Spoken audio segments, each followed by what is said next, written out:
This is the difference between an outfit that's just fine and one that has something to it. And it doesn't take more effort. It's different choices. Today I'm showing you side-by-side outfits, what most of us would naturally put together, and then the upgraded version. Nothing complicated, no overthinking. Just a few shifts that make the whole thing feel more current, more intentional, and honestly, more interesting. The first one is subtle, but it makes a huge difference. The before version is what most of us would do. I have on these khaki barrel pants. This is another pair of those Rudy barrel pants that I've been loving, and I will have the links to these exact pants down in the description. But the before outfit is what most of us would do. A lightweight t-shirt, these casual pants, and some flip-flops. And there isn't anything wrong with it, but it just kind of disappears. This tee is thin, it's very soft. It almost is like a base layer that doesn't look like it should be part of the finished outfit. Now, look at this shift. Same idea, but the tee has structure. It holds its shape, it sits away from the body a little more, and it reads like a deliberate choice, not just something you threw on. And then swapping the flip-flops for a runner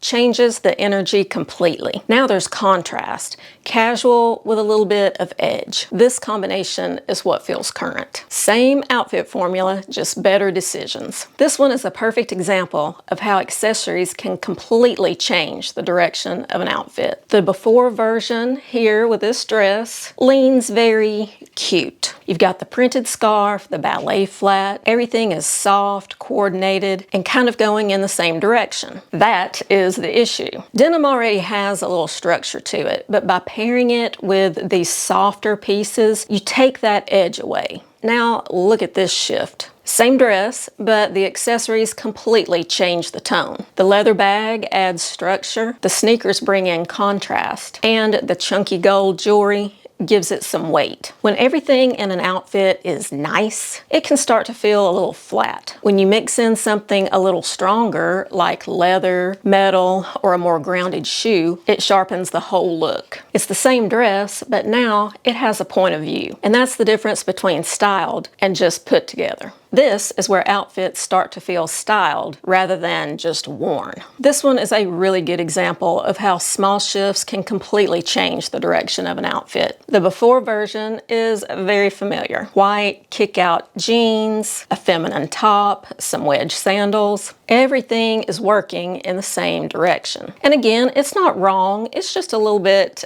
expected. So the first shift is just simplifying. A clean black tee, a more relaxed shape in the jeans, and sneakers. Now there's contrast. The top is more structured, the shoe is grounded, and the whole thing feels more current without doing a whole lot. But this is where it gets really interesting because you can take these same jeans and go in a completely different direction. This version is a little more elevated, but still really simple. Instead of a basic top, I swapped in this faux suede tank. And this tank is from Evereve, so it's linked down in the description links. It doesn't appear here on the screen where all the other links have been popping up, but I linked the exact one down below for you. And this is how you use texture to do the work for the outfit. The suede finish gives the outfit more depth. It catches the light differently and it feels more substantial. So even though the outfit is still minimal, it doesn't feel flat. And switching to this minimal slingback suede shoe helps with the shift. It's still clean, but a little sharper, a little more refined. So now you've got two completely different outcomes from the same base. One is more relaxed and grounded, the other is more elevated and polished,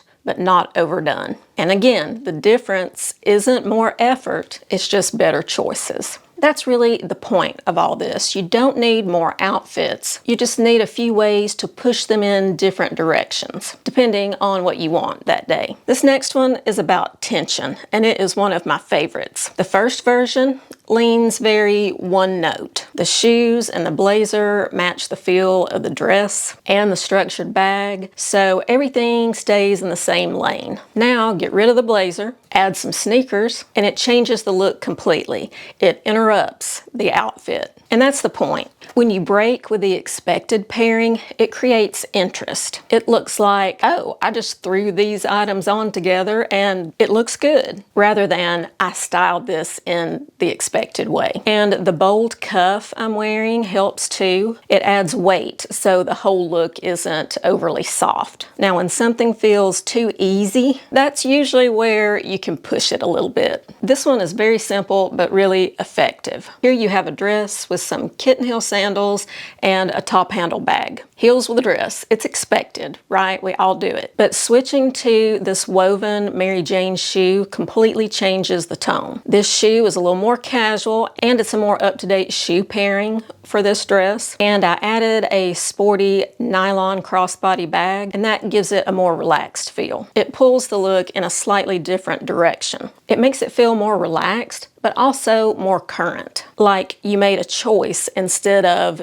defaulting to the obvious pairing. And that is the theme with all of these. We're not reinventing outfits, we're just stepping slightly outside of their expected versions. And about that bag, I want to show you the details of it, because this is a bag that you guys have loved. It is from Low & Sons. It's the Aoyama crossbody convertible bag. You can wear it 4 different ways, which I'll show you. But they have come out with the 2.0 version. So here's my black one that I've had for quite some time, and y'all have seen so much on my channel. And it has this nylon strap that it has another piece to it. You can wear it all these different ways, which I'll show you. But the original version had nylon and the brand embossed there on the strap. And I guess a lot of people complained about that. They wanted something a little bit more streamlined, or something that didn't, you know, have a brand all over it. And also on the original version of this bag, you did have your little key leash that's attached inside here so you don't lose your keys, which is wonderful. But it was just a little thin ribbon. Now, with the leather version of the bag, which now I've got the cognac version that they so graciously sent to me, I've got a leather strap. So the leather bags all come with a leather strap. So see, it's the leather that matches the bag. So you don't have any nylon or any logo on it. It's just the solid leather. And then what they've done inside, they've upgraded the key tether. They made it a whole lot longer, and now it's more substantial, and it's like a bungee cord. It stretches. So everything else is the same. It's the same wonderful organization, and you can wear it in 4 different ways. You can wear it on your shoulder, like a shoulder bag under your arm. You can add in the extender strap and wear it as a long shoulder bag. You can adjust it out and wear it as a crossbody, or you can take the strap off completely, click the 2 ends together, and then you have like a little top handle or clutch bag. So you have 4 purses in one. It has amazing organization on the inside. And since I first got my original one, honestly, it's the bag that I've been reaching for the most. It comes in several different colors of this beautiful leather, and for a more sporty version, they also have colors in this nylon. Now, this is super lightweight, so this is going to be great for travel, sightseeing, whatever. And it's made the same way. It's got the exterior zipper pocket here, all the same strap design, but it's just in a super lightweight nylon. So thanks to them for sending this over. And I will have this linked down in the description, in the text links for you if you're interested. All right, so this last one is probably the biggest change, because it's not just the styling, it's the actual pieces themselves. And if this looks a little bit familiar, it's because I just did a whole video on this, and I will link it up here in case you haven't seen it. But it's all about, you know, better options for athleisure travel outfits, options that are better than leggings, which is what a lot of us have been defaulting to. And leggings still have their place in the gym, you know, lounging at home. But this hoodie and leggings combo, it's very easy, but it also says low effort, and it doesn't really give you anything beyond that. It is comfort and comfort only. But by switching to a different pant, and this one is stretchy, it's a pull-on style, it's super comfortable, it has an interesting shape that does the hard work for you. All you have to do is pair it with a top that has more clean lines, and it instantly elevates the look. You still have that same relaxed feel, but now there's shape, there's intention, and there's some structure. And that's really the difference between just looking casual and looking pulled together without trying too hard. So none of these swaps were about doing more. It was about making better choices with the same pieces. Same type outfits, just slightly different directions. So I'm curious, which one made the biggest difference for you? Or which one are you already doing without realizing it? Let me know down in the comments. Thanks for joining me here today, and until I see you in the next video, have a stylish day. Bye.